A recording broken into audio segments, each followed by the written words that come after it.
Clip number 274۔ انشاءاللہ اس clip میں سورہ انعام کا تعارف اور آیت نمبر 1 سے 3 تک کی تلاوت، ترجمہ اور تفسیر قرآن صراط الجنان سماعت فرمائیں گے۔ سورۃ الانعام۔ سورہ انعام کا تعارف۔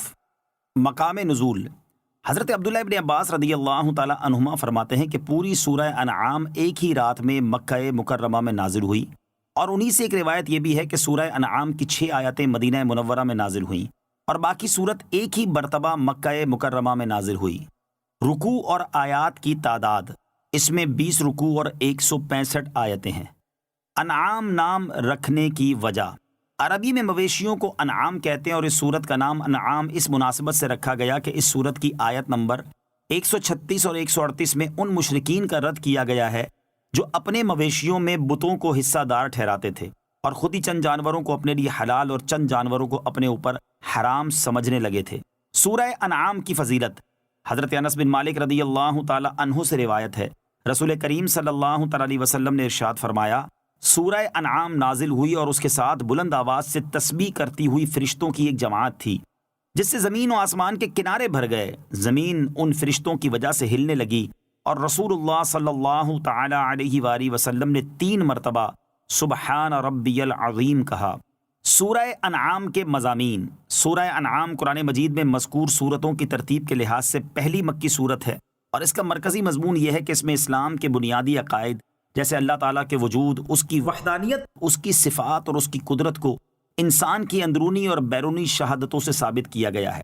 وحی اور رسالت کے ثبوت اور مشرکین کے شبہات کے رد پر عقلی اور حسی دلائل پیش کیے گئے ہیں۔ مرنے کے بعد دوبارہ زندہ کیے جانے، قیامت کے دن اعمال کا حساب ہونے اور اعمال کی جزا ملنے کو دلائل سے ثابت کیا گیا ہے۔ اس کے علاوہ اس صورت میں یہ مضامین بیان کیے گئے ہیں۔ نمبر 1، زمین میں گھوم پھر کر سابقہ لوگوں کی اجڑی بستیاں، ویران گھر اور ان پر کیے ہوئے اللہ تعالیٰ کے عذاب کے آثار دیکھ کر ان کے انجام سے عبرت حاصل کرنے کی ترغیب دی گئی ہے۔ نمبر 2، جانور ذبح کرنے اور ذبح شدہ جانور کا گوشت کھانے کے احکام بیان کیے گئے اور اپنی طرف سے حلال جانوروں کو حرام قرار دینے کا رد کیا گیا ہے۔ نمبر 3، والدین کے ساتھ احسان کرنے، ظاہری اور باطنی بے حیائیوں سے بچنے، تنگ دستی کی وجہ سے اولاد کو قتل نہ کرنے اور کسی کو ناحق قتل نہ کرنے کا حکم دیا گیا ہے۔ نمبر 4، حضرت ابراہیم علیہ الصلوۃ والسلام اور ان کی قوم کا واقعہ بیان کیا گیا، اور آخر میں قرآن اور دین اسلام کی فضیلت بیان کی گئی ہے۔ یا ایھا الذین آمنوا لا تحرموا طیبات ما احل اللہ لکم ولا تعتدوا۔ ترجمہ، اے ایمان والو، ان پاکیزہ چیزوں کو حرام نہ قرار دو جنہیں اللہ نے تمہارے لیے حلال فرمایا ہے، اور حد سے نہ بڑھو۔ اور سورہ انعام میں یہ خبر دی گئی کہ مشرکین نے اللہ تعالیٰ کی عطا کردہ چند حلال چیزوں کو اپنی طرف سے حرام قرار دے دیا، اور یہ کہہ دیا کہ اسے اللہ تعالیٰ نے حرام کیا ہے۔ اور یہ خبر دینے سے مقصود مسلمانوں کو اس بات سے ڈرانا ہے کہ اگر انہوں نے اللہ تعالیٰ کی حلال کردہ چیزوں کو اپنی طرف سے حرام قرار دے دیا تو وہ کفار کے مشابہ ہو جائیں گے۔ بسم اللہ الرحمن الرحیم۔ ترجمہ، اللہ کے نام سے شروع جو نہایت مہربان رحمت والا ہے۔ الحمد للہ الذی خلق السماوات والارض وجعل الظلمات والنور ثم الذین کفروا بربهم یعدلون۔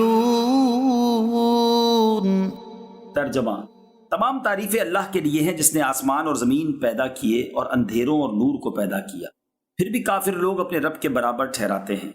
الحمدللہ، تمام تعریفیں اللہ کے لیے ہیں۔ اس آیت میں بندوں کو اللہ تعالیٰ کی حمد کی تعلیم فرمائی گئی کہ وہ جب حمد کرنے لگے تو الحمدللہ کہیں، اور آسمان و زمین کی پیدائش کا ذکر اس لیے ہے کہ ان میں دیکھنے والوں کے لیے اللہ عز و جل کی حکمت و قدرت کے بہت سے عجائبات، عبرتیں اور منافع ہیں۔ حضرت کعب احبار رضی اللہ تعالیٰ عنہ نے فرمایا کہ توریت میں سب سے پہلی یہی آیت ہے، وَجَعَلَ الظُّلُمَاتِ وَالنُّورِ، اور اندھیروں اور نور کو پیدا کیا، یعنی ہر اندھیرا اللہ عز و جل ہی نے پیدا فرمایا ہے، خواہ وہ اندھیرا رات کا ہو، کفر کا ہو، جہالت کا ہو یا جہنم کا۔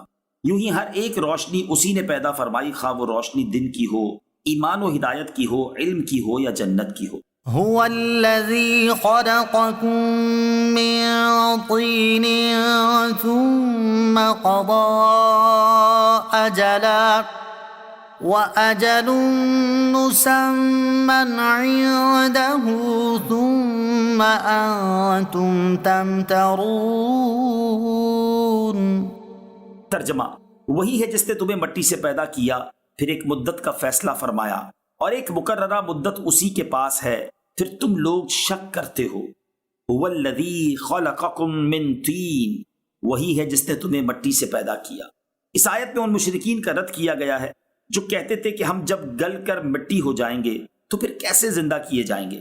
انہیں بتایا گیا کہ اللہ تعالیٰ نے ہی تمہارے باپ حضرت آدم علیہ السلام کو مٹی سے پیدا فرمایا اور ان کی نسل سے لوگ پیدا ہوئے، پھر اس نے ایک مدت کا فیصلہ فرمایا جس کے پورا ہو جانے پر تم مر جاؤ گے، اور مرنے کے بعد اٹھانے کی ایک مقررہ مدت بھی اسی کے پاس ہے۔ پھر اے کافروں، تم مرنے کے بعد دوبارہ زندہ کیے جانے میں شک کرتے ہو، حالانکہ تمہیں علم ہے کہ تمہاری تخلیق کی ابتدا کرنے والا اللہ تعالیٰ ہے، اور جو پہلی بار پیدا کرنے پر قادر ہے تو وہ دوبارہ زندہ کرنے پر بدرجائے اولا قادر ہے۔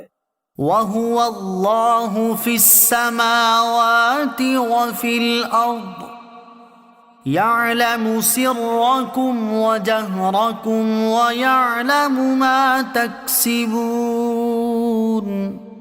ترجمہ، اور وہی اللہ آسمانوں میں اور زمین میں لائق عبادت ہے، وہ تمہاری ہر پوشیدہ اور ظاہری بات کو جانتا ہے اور وہ تمہارے سب کام جانتا ہے۔ وَهُوَ اللَّهُ فِي السَّمَاوَاتِ وَفِي الْأَرْضِ، اور وہی اللہ آسمانوں میں اور زمین میں لائق عبادت ہے۔ اس سے پہلی آیت میں اللہ تعالیٰ کی قدرت کاملہ کا ذکر کیا گیا، اور اس آیت سے اللہ تعالیٰ کے کامل علم کا ذکر کیا جا رہا ہے۔